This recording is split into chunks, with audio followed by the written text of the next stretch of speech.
ating bawang, sibuyas, kamatis at ang ating sayote. Painit ng mantika at ilagay ang giniling. Lulutuin natin yan. Masangkot siya.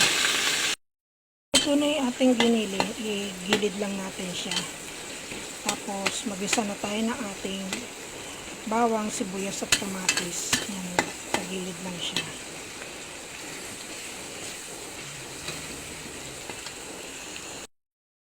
Ito, medyo luto na yung ating sibuyas, bawang at saka kamatis. Ihalo na natin sa giniling.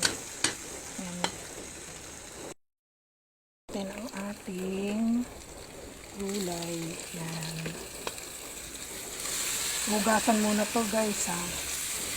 Kahit na ano-ano, hugasan muna natin bago natin ihalo. Gawin natin. Lagyan natin ng konting tubig. Konting-konti lang. Yan, kasi magtutubig naman yung gulay. Lagyan ng asin.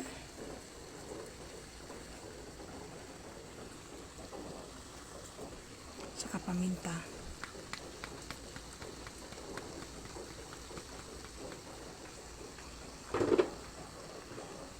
Hayaan kumulo.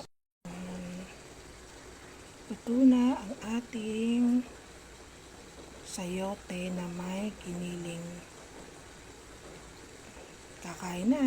Bye guys!